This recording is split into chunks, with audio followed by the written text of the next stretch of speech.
All right, I just got back from the Kentucky Bourbon Festival, and I'm not gonna lie, it did not go as I expected. So today, I wanna cover the 3 biggest surprises from the event, and I'm gonna let you know which distillery I think is about to blow up based on what I saw there and what I tasted. So if you missed it, don't worry, stick around, I got you covered.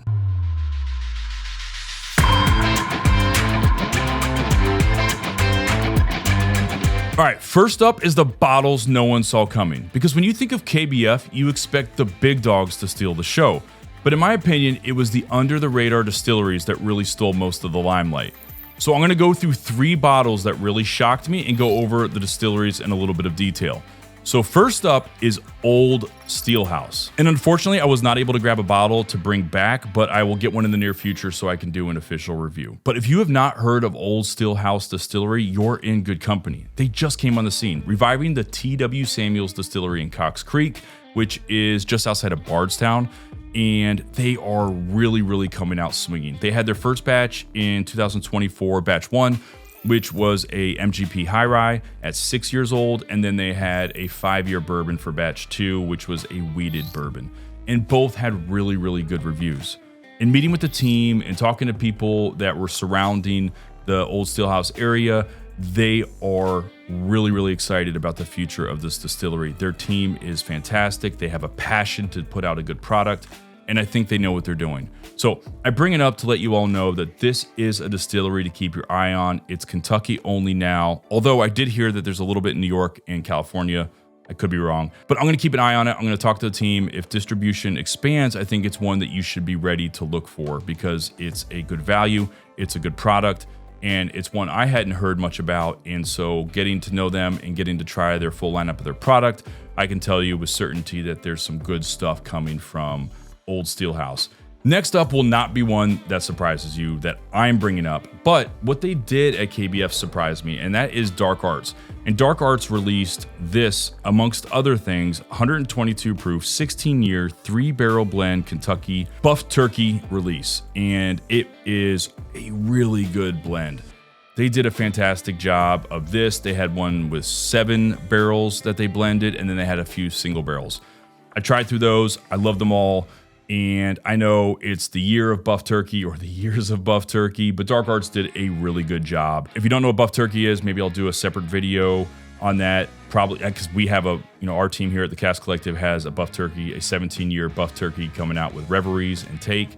And so it'd probably be a good time to do a little bit of a historical, video on what Buff Turkey is, why people are so excited about it, and why it's kind of making waves in the bourbon industry of late. So I can do that. But anyways, Dark Arts, as always, crushed it. They came out swinging with tons of different releases of Buff Turkey, and it was kind of the talk of the festival. So I wanted to bring it up because that team's fantastic, and I have future plans with Dark Arts. And I wanted to let you all know that they're continuing to crush it. And oh, by the way, this was their first year at the Kentucky Bourbon Festival. And I didn't know this because you can't attend as a vendor the Kentucky Bourbon Festival unless you have a DSP number. And because they didn't have a distillery, they did not have a DSP number. So now that they have their distillery, they have their DSP number, they have been able to attend the event, and they came in swinging with some amazing releases, excitement, the whole team. Sarah from It's Bourbon Night is now the hospitality director. Matt Hughes, who I've worked with a lot throughout my time, and Isaac, and obviously Macaulay. They are just excited, passionate. Their team is amazing. And that's why I love craft distilleries, because these teams are excited about their product. They touch every part of the process, and they take personal pride in the products that they release to their customers. Next up is the distillery that I believe stole the show at KBF. Bar none. And that is Silk Velvet.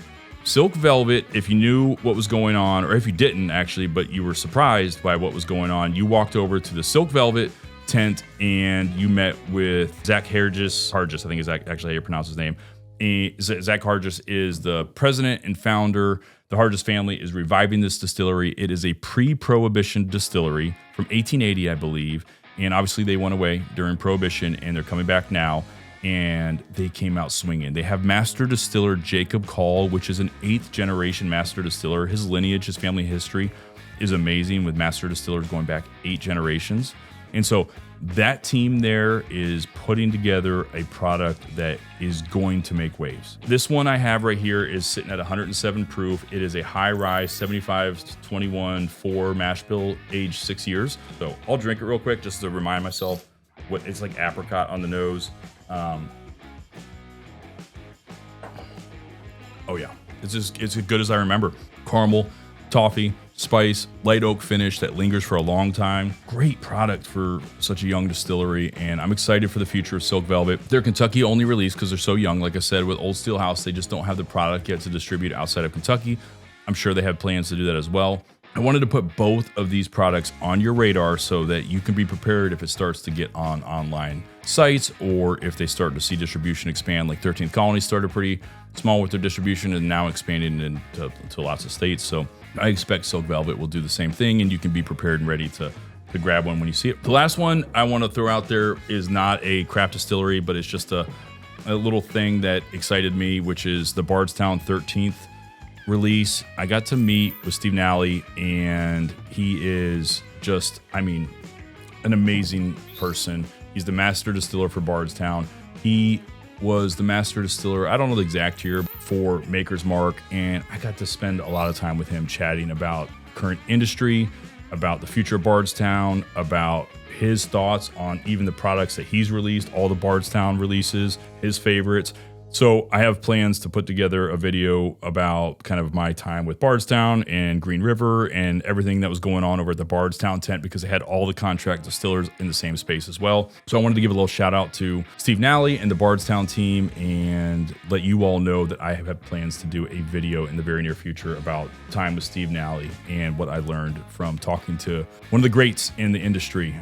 All right, y'all, I'm going to jump on here real quick. I was so beat at the end of the Kentucky Bourbon Festival that I completely omitted to put in surprise number 2. And I didn't even realize it until I started to open up the footage and realized I went straight from surprise number 1 to surprise number 3. So I'm going to come in here. It's a little bit of a different setting, but it should be okay. It's all about the information anyways. So surprise number 2 for me was the Kentucky Line Festival, meaning that the lines at the Kentucky Bourbon Festival were ridiculous. There were some lines that wrapped around themselves multiple times, especially the Heaven Hill line waiting for VVS.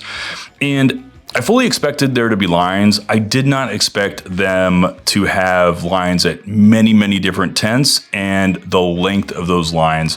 I believe people waited, these are VIP individuals, waited for over an hour for Heaven Hill, and then were told that there was nothing available for them, or there was stuff available, but not the bottle that was being released on a limited basis. So I understand how difficult it is to have that many people enter an event and then try to manage the limited releases. You're going to have lines. It was an expectation, but I do believe there's improvements to be made. So if you bought a VIP ticket and you found yourself in line and you even camped out potentially in the morning to be able to be one of the first individuals in or whatever it may be, and then you find yourself waiting in line for over an hour and then be told that there's nothing available, I think we have to solve that. So I don't know the solution, whether it's handing out tickets in line and saying, hey, you're the 110th person. We only have 110 bottles. The rest of you can move on if you'd like, because there will be no bottle for you when you get to the front of the line.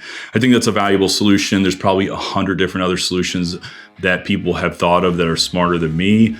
So I would recommend that the Kentucky Bourbon Festival look into that, especially for those individuals that purchased a VIP ticket and found themselves struggling to get to even a few limited release bottles. If you were in general admission, I think you had that expectation, so you probably were a little less frustrated. Or a lot of people like me that were just there really to engage with people, have conversation, try some new expressions, try things that you haven't had before. If that was your jam, then you probably had a really, really good time and the lines were not that frustrating, because the lines were only for purchase. You could walk right up to many of these tents and get samples, and that was really not a difficult thing to do at almost any tent. So the lines were primarily only for the heritage locations and for limited releases. And if you were not interested in that, you could go straight to the craft area and have a really good time. There was tons of people over there, and from distillers to owners to everyone in the industry, and you could have good conversations and have some good pours and just really skip the whole line experience. But that was surprise number 2, was the Kentucky Line Festival. I am not frustrated or angry with Kentucky Bourbon Festival. I just think it's a point of improvement. I think they're aware of that. And I noticed that a lot of the frustration coming from the fans that were at the event were around the line. So let me know your thoughts. If you were a VIP holder, let me know if you found it frustrating. If you were a general admission ticket holder, let me know what you thought of the experience. And if you were potentially one of the individuals that spent up to I think it was $7,000 for the very, very exclusive, I think it was Oars Club, let me know there as well. You probably had a really good time. I think you were first in and should have had access to everything that you needed, as well as other exclusive events as well throughout the year. So that's a whole different level of experience when you had that ticket. But yeah, that was surprise number 2. All right, and the third surprise is the fact that we had a master distiller in disguise going from tent to tent to try their competitors' bourbon. And I love it. I am not throwing shade. I think it's fantastic. I think it shows that they love bourbon too. It also shows that they're passionate about putting out a product that beats their competitors. If they're not doing that, then what are we here for? So I actually would love to see more of it. I want next year for more master distillers to see if they can get in disguise and how far they can get before they get noticed. I don't know how we get that to be a thing, but I think that would bring a ton of levity to the event. It's already a fantastic event, but I think some game like that would be a really, really fun addition to the Kentucky Bourbon Festival. And it could get a little bit of a good old competition between the distilleries, because at the end of the day, they are all super respectful to each other. They help each other when they're in need, and it's like one big family. And so this is just another way, I think, to kind of build that bond. And I thought it was really, really fantastic. So if you hear about that, that's my take on it. I don't know if it's true. I'm pretty sure it's confirmed from everyone I talked to, but I don't think it's a bad thing. I actually think it's a fantastic thing. So lastly, the Kentucky Bourbon Festival, I could talk about for hours because there was so much going on. So many different distilleries, so many topics.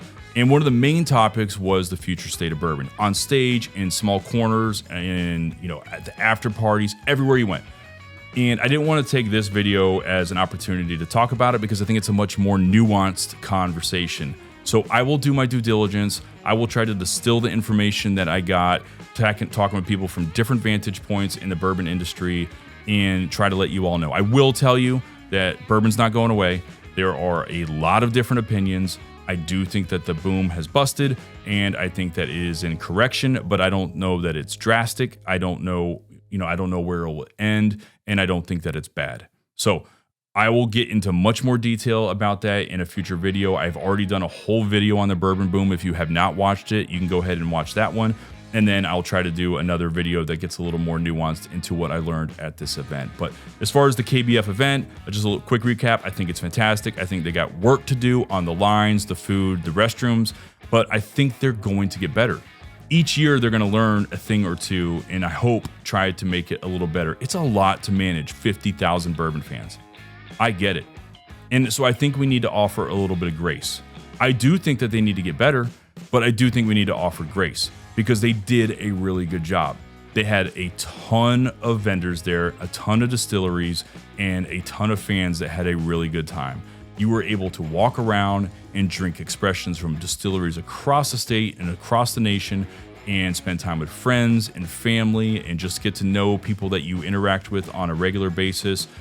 From the vantage point of people that produce content like me, we were able to connect with each other, but also connect with fans and spend some time getting to know them. And so for me, that was really, really enjoyable. And next year, if I go, I really hope maybe to do a small event outside of the actual KBF, like a little meetup. It can be during the event or after, and just get to know people that I interact with here on the channel. So I thought it was amazing. I thought KBF is doing a good job, and I think next year will be even better. But with that, I really do appreciate each and every one of you. If you have any questions, let me know in the comments. If you haven't subscribed, please hit the subscribe button. It helps a lot, and also hit the thumbs up. It really helps me out a ton. But with that, I appreciate each and every one of you, and I'll see you on the next one.